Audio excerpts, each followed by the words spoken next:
Dans cette vidéo, je vais te montrer comment je suis parti d'un étudiant fauché et paresseux qui passait son temps à regarder des animés et à jouer des jeux vidéo à un jeune de 21 ans qui a fait 2 millions en 3 mois sur internet depuis l'Afrique. Les faits que je vais te raconter remontent à 2018, mais c'est ces faits-là qui m'ont permis d'atteindre le niveau où je suis aujourd'hui devant toi.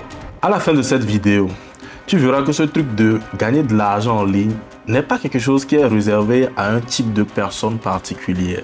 Ce n'est pas un truc de geek, c'est un truc que toi aussi tu peux réussir à faire, même si tu n'y connais pas grand-chose aujourd'hui.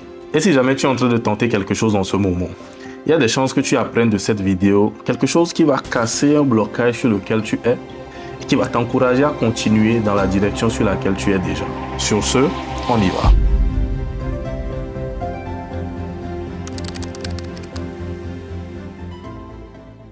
Ça fait un moment que ma mère me force à aller à l'église, mais je ne veux pas. Je préfère passer mon temps à lire mes mangas et à regarder mes animés. Mais pour une raison particulière, ce soir-là, je me suis juste dit, pourquoi pas, je vais aller à la réunion de la jeunesse voir ce que ça va donner. Je me pointe à l'église et comme si c'était calculé à l'avance, je tombe sur une go qui réagit d'une manière tellement puissante à un sujet qu'il mentionnait que je me suis dit, la go là m'intéresse, je veux juste rentrer en contact avec elle pour voir. Je rentre en contact avec la go. Quelques temps après, voilà, je commence à devenir fan. Et là, on est dans les environs de mi-2018.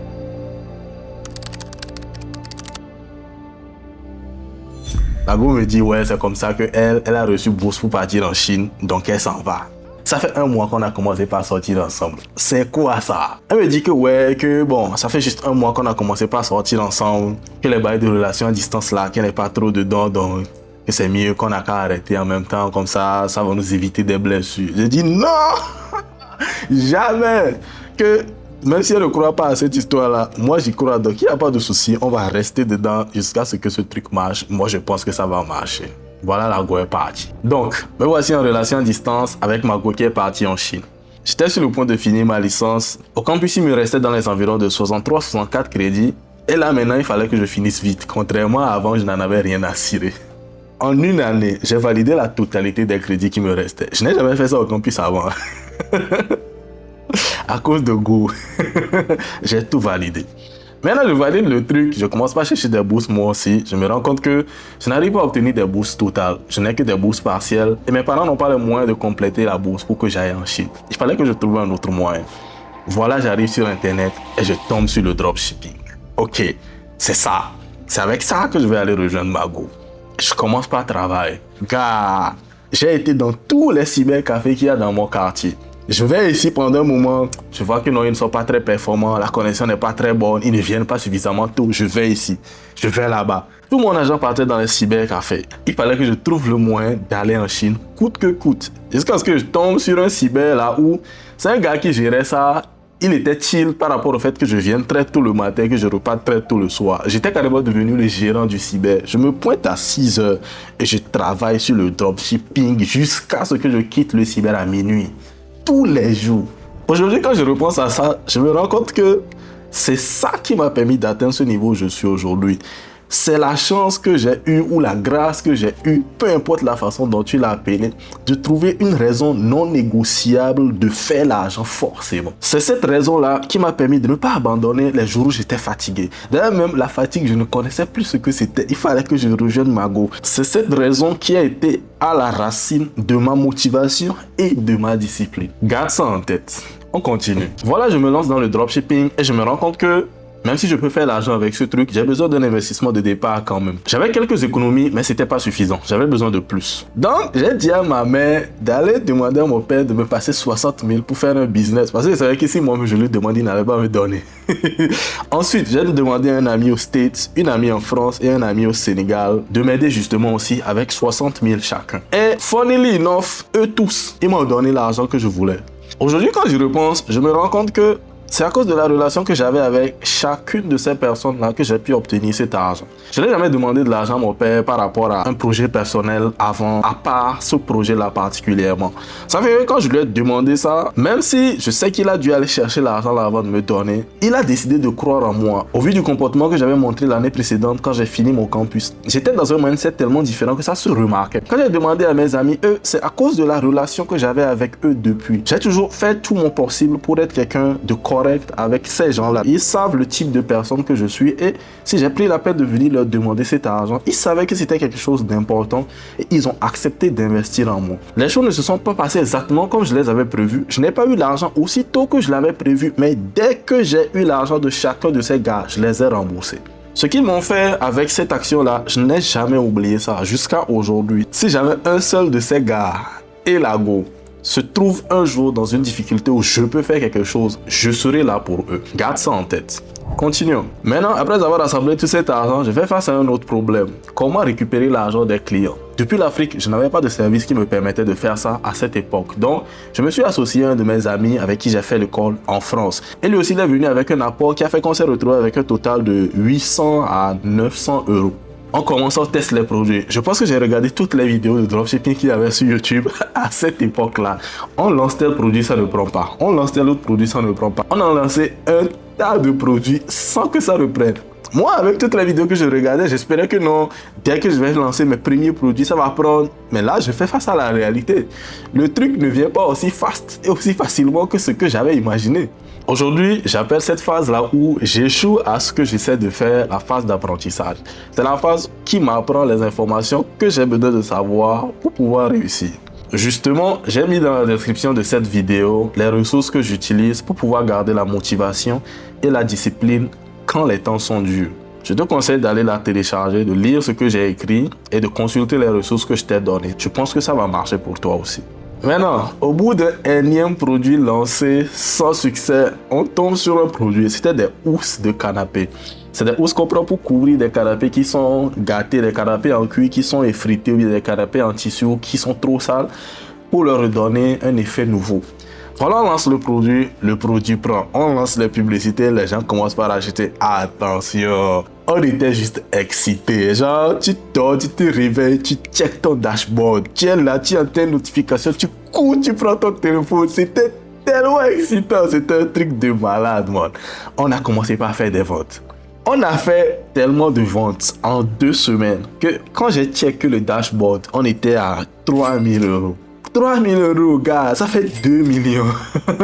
Après avoir essayé plusieurs produits durant les 2-3 mois précédents, il a juste fallu d'un seul produit gagnant pour qu'on fasse 3000 euros en 2 semaines.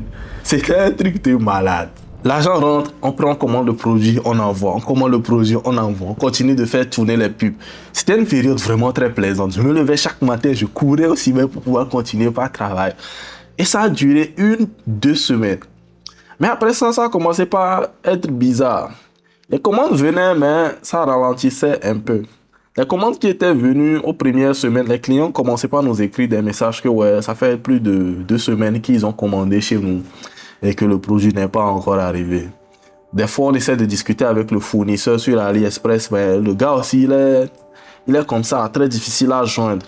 Et les gens commençaient par nous menacer. Les gens nous envoyaient des mails que ouais, que ils vont nous dénoncer à la police, qu'ils vont envoyer les gens nous choper. Oh! Man! Dans la petite histoire de business là, tout de suite on veut envoyer la police me choper. Comment ça? C'est vrai que moi j'étais pas en France, mais j'avais peur pour mon gars qui était en France. J'avais pas envie qu'on se retrouve dans des problèmes. Ok, donc on s'est mis à rembourser les gens. Lorsque les gens commandaient sur la boutique, c'était des commandes de 200, 300 euros. C'était des fois des commandes de 80, 90 euros. Le produit n'était pas cheap. Donc imagine que tu te lèves une journée et tu dois rembourser 300, 400, 500 euros. Oh! Non, gars! C'était devenu chaud. L'argent qui nous permettait de faire tourner le business, cet argent, on a dû rendre ça aux gens qui avaient commandé chez nous parce que le produit tardait. D'un côté, on commençait par rembourser sérieusement des clients qui commençaient par se plaindre. D'un autre côté, Facebook nous pompait en publicité tout l'argent qu'on mettait dans Facebook. Lorsque j'ai vu le dashboard un jour, on était dans les environs de 1000 et quelques euros qu'on dépensait sur Facebook. Et puis le stress. Chaque matin, je me levais, je n'avais pas envie de consulter les mails de la boutique. C'était juste stressant. Les choses ont continué par se dégrader de cette façon, tout doucement, jusqu'à ce qu'un jour, mon pote me fascine et me dit que « Ah, mon gars, l'argent finit sur la carte. Hein. On n'a plus d'argent pour faire des pubs. » Oh. On n'a plus d'argent pour faire les pubs. On a remboursé les gens avec l'argent qu'on avait. Les produits étaient envoyés. Ils vont arriver plus tard chez les personnes qui ont récupéré leur argent. Et on se retrouve avec zéro. Gars, c'est quoi ça? L'expérience là m'a appris un truc sur le contrôle. Lorsque tu ne contrôles pas certaines parties vitales de ton business et qu'il y a des chances que la personne qui contrôle ces parties de ton business là messe up les choses, la personne va messe up les choses. Ça va arriver, que tu le veuilles ou non, parce que vous avez des objectifs différents. La personne vendait ses produits, on n'est pas ses seuls clients. On veut qu'il livre nos clients vite, mais il a ses clients à gérer. On n'est pas ses priorités, donc il nous livrait quand il voulait. On avait des sérieux problèmes avec les fournisseurs des produits. On a changé en vain, on n'a pas pu trouver quelqu'un qui pouvait vraiment nous satisfaire parce que oui, on venait de commencer, nos commandes n'étaient pas beaucoup au point de représenter une clientèle très intéressante pour la personne, pour qu'ils mettent les moyens. Ils nous traitaient en second plan. La livraison depuis la Chine à la France, ça prenait 2 à 3 semaines. Les Français ont quitté ce setup-là depuis. Ils sont habitués à être livrés en 2-3 jours. Donc, nous, on était venus avec un business model de 2014. Gars, c'était énervant. Ça m'a énervé. Ça m'a énervé de ne pas avoir la possibilité de régler ces problèmes-là parce que je n'avais juste aucun pouvoir sur ça. Depuis ce jour jusqu'à aujourd'hui, pour les business models dans lesquels une partie du business qui est vitale est dans les mains de quelqu'un d'autre, je m'intéresse très difficilement à ce business-là. Je fais tout mon possible pour retirer le maximum de contrôle à qui que ce soit d'autre et me l'accorder à moi. Je sais que je vais faire le nécessaire pour que mon business marche, mais les autres ne vont pas le faire. Garde ça en tête. Voilà, on est à zéro. Tous mes espoirs, l'argent que j'avais passé chez les gens, donc les dettes, le temps que j'avais investi dans tout ça s'est passé dans une période d'1 année. Tout ça est parti à zéro. J'avais envie d'abandonner. C'était dur, man. C'était dur. C'était devenu... J'allais faire comment maintenant? Je fais comment pour rembourser les gens? Je fais comment pour continuer le business? Je fais comment? Cette période a été compliquée pour moi. Je remercie particulièrement un ami qui s'appelle Shadow, chez qui j'allais passer une partie de mes journées. Lorsque c'était dur au niveau du business et aussi c'était dur au niveau de mon couple parce que au bout d'1 an de relation à distance avec 1 mois de relation réelle, vous avez des problèmes. Et j'avais des problèmes de toutes parts. Je passais un peu de temps chez le gars là, mais je continuais par aller au cyber. C'était dur. À un moment, j'avais tellement de problèmes avec ma go et mon business était tellement au fond de la marmite que je me disais, bon, est-ce que c'est encore la peine de continuer ce truc-là? J'ai commencé par me distancer un peu. J'ai commencé par prendre une petite pause pour réfléchir, pour me retrouver. Et bizarrement, cette pause-là a permis à ma relation de couple de s'améliorer. J'étais moins sur le dos de ma copine. Elle aussi, elle était partie faire des trucs là-bas. Elle travaillait aussi comme une chienne là-bas et moi, j'étais sur son dos tout le temps dans les bails d'amour alors que la personne avait des trucs plus importants à faire. J'ai diminué tout ça. J'ai arrêté de faire de la pression inutile. J'ai arrêté de vouloir gagner de l'argent à la même vitesse que je voulais faire avec le dropshipping. J'ai pris du recul. Vu que ce recul a amélioré ma relation de couple, ça m'a redonné une sorte d'espoir. Je me suis dit, why not? On va réessayer encore. On va trouver un moyen. Il y a des chances que ce truc marche. Je veux vraiment cette go. Je vais réessayer encore. Donc je me suis posé, je me suis demandé, qu'est-ce que je peux faire maintenant pour que ce business marche pour moi, mais pour que je n'ai pas à dépenser toujours autant d'argent dans les publicités. 1 000 € sont partis, je ne veux plus dépenser autant d'argent. Il faut que je trouve aussi le moyen d'avoir un fournisseur fiable qui soit proche de la France. Comment est-ce que je règle ces problèmes-là? C'est là que j'ai commencé par implémenter de nouvelles mesures. J'ai repris le dropshipping, mais dans un mindset et avec une méthodologie différente. Je voulais gagner des clients en utilisant Google et non plus Facebook. J'ai arrêté de chercher des fournisseurs depuis AliExpress. J'ai commencé par explorer d'autres options. Je pouvais trouver des fournisseurs depuis la France ou depuis l'Allemagne. Et le business a repris tout doucement. Fast forward dans l'histoire, 2019, Covid est arrivé, la Chine a saoulé ma go, elle est revenue au pays. Notre relation a repris et les choses se sont bien passées. Je n'avais plus de raison de vouloir retourner en Chine, mais cette fois-ci, j'étais piqué. Il fallait que j'atteigne le bout de ce que j'avais commencé. Donc j'ai continué. Du dropshipping, je suis passé au SEO. Du SEO, je suis passé à la création de sites web pour des fournisseurs de services locaux. Et c'est avec ce business-là que j'ai gagné de l'argent full bénéfice que j'ai retiré comme ça, j'ai tenu dans ma main. 750 000. Et c'était bon. C'était juste bon. Ce que je veux que tu comprennes de cette expérience, c'est que peut-être tu es en train d'essayer quelque chose aujourd'hui. Tu as essayé peut-être quelque chose par le passé ou plusieurs choses par le passé, mais tu n'obtiens toujours pas tes résultats. Tant que tu n'abandonnes pas, il y a une fin à cette voie.